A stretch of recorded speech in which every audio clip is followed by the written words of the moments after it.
आपको ऐसे सूफी संत की कहानी सुनाने जा रहा हूँ जो उत्तर प्रदेश में जन्म लिए लेकिन उनका गुरु पाकिस्तान का है, और कैसे वो वली बन गए जिनका नाम है हजरत ख्वाजा सैयद मोहम्मद निज़ामुद्दीन औलिया। हजरत निज़ामुद्दीन औलिया, जिन्हें महबूब ए इलाही, बिलवड ऑफ गॉड और सुल्तान उल मशाइख, सेंट ऑफ सेंट्स कहा जाता है, चिश्ती सूफी सिलसिले के महान संत थे। भारतीय उपमहाद्वीप में उनका आध्यात्मिक प्रभाव अजर अमर है। वह 1238 ईस्वी में बड़ौदा जिले उत्तर प्रदेश में जन्मे। जब वे 5 वर्ष के थे तब उनके पिता का देहांत हो गया। उनकी माता बीबी जुलेखा ने अपने पुत्र को दिल्ली पहुंचाकर कुरान, अरबी व्याकरण, हदीस व तर्क शास्त्र की शिक्षा दिलवाई। युवा निजामुद्दीन ने तीव्र अध्ययन और आत्मनिरीक्षण के जरिए अरबी के 7 कलाम क़िराअत तक शीघ्रता से तप कर लिए। उम्र लगभग 20 वर्ष की थी जब वे दिल्ली से मगरब करके अजोदन, अब पाकिस्तान में पकपतन शरीफ पहुंचे और बाबा फरीद गंजशकर के सामने गुरुत्व ग्रहण किया। उस रात मुएज्जिन की वजनदार आवाज ने उनके दिल को झकझोर दिया और उन्होंने बिना भोजन तक लिए दिल्ली छोड़ दी। अपनी आत्मा को पूर्ण रूप से गुरु की तलाश में समर्पित कर दिया। बाबा फरीद ने उन्हें जल्दी स्वीकार किया और कहा कि उन्हें दिल्ली की आध्यात्मिक जिम्मेदारी दी जानी चाहिए। 7 महीने की रूहानी ट्रेनिंग के बाद 1258 ईस्वी में निजामुद्दीन औलिया को बाबा फरीद ने खिलाफत ए चिश्त की पदवी दी, जिसके जरिए वे भारत के वली घोषित हुए। निजामुद्दीन औलिया ने दिल्ली के गियासपुर गांव, जो बाद में निजामुद्दीन बस्ती कहलाया, में एक छोटी दरियाई झोपड़ी से अपनी खाका शुरू की और 60 से अधिक वर्ष वहीं रहे।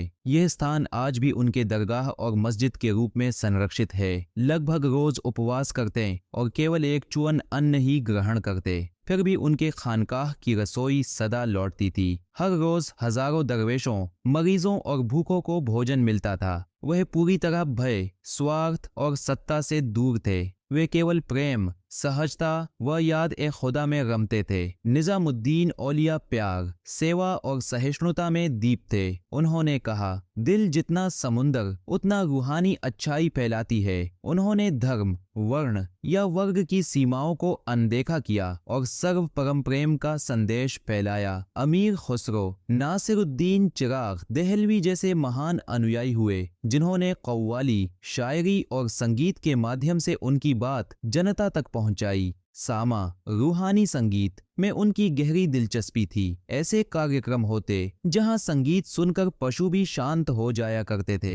एक गरीब व्यापारी जिसने चोरों से संपत्ति खो दी थी, निजामुद्दीन औलिया की शरण में आया। उन्होंने कहा कि सुबह से दोपहर तक मिलने वाले सब तोहफों को तुमको दे दो। व्यापारी को 12,000 सुने और चांदी के सिक्के मिले, जो सब उन्हीं को वितरित किए गए। एक बार केवल खाने के लिए सीमित मात्रा तैयार थी, पर फिर भी हजारों लोगों को बिना कमी दिए खिला दिया गया। हर रोटी छोटे टुकड़ों में बांटकर हर व्यक्ति तक पहुंचाई गई और प्रार्थना के भीतर सर्वस्व अर्पित किया गया। तब्तीली मुस्लिम क्लेरिक जियाउद्दीन सनामी, जो समा विरोधी थे, जब उन्होंने मरने से पहले पगड़ी भेजकर दरबार बुलाया तो निजामुद्दीन औलिया उनके घर पहुंचे और उनकी पगड़ी को अपनी आंखों पर रखा। इस क्षमाशीलता के बाद तुरंत उनका परलोक हुआ। संत ने उसकी मरहूमियत पर अफसोस जताया और सच्चा संयम दिखाया। सुल्तान गियासुद्दीन तुगलक और अलाउद्दीन जैसे शासक उनसे मिलने की इच्छा रखते थे, पर उन्होंने राजसी शानो शौकत से परहेज किया। तुगलक ने जब दिल्ली पर कब्जा जमाया, उन्होंने बाबा से सलाह लेने के बजाय नजरअंदाज कर दिया।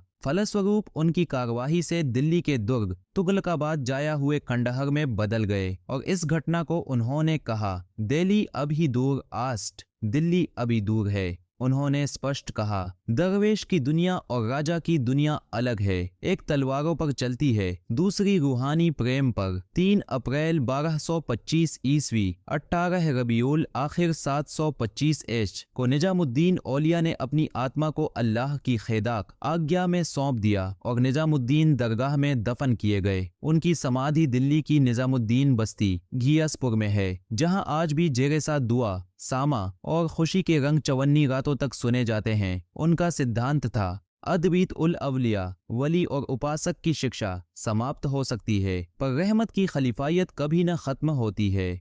शिक्षाएं और मौलिक सोच प्रेम ही रास्ता है। उनका जीवन प्रेम, करुणा और सेवा की मिसाल है, जिसने उन्हें मानवता का आदर्श बनाया। ऐक्य और इंसानियत, उन्होंने विभिन्न धर्मों वर्गों को साथ लाने का संदेश दिया और एकता की प्रेरणा दी। खर्च उठना और रूहानी स्वच्छता, उन्होंने सत्ता शक्ति से दूरी बनाकर खुद को सदैव अल्लाह के करीब रखा। कव्वाली और संगीत, सामा के जरिए ईश्वर चिंतन को अनुभव करने का नया मार्ग पहल किया।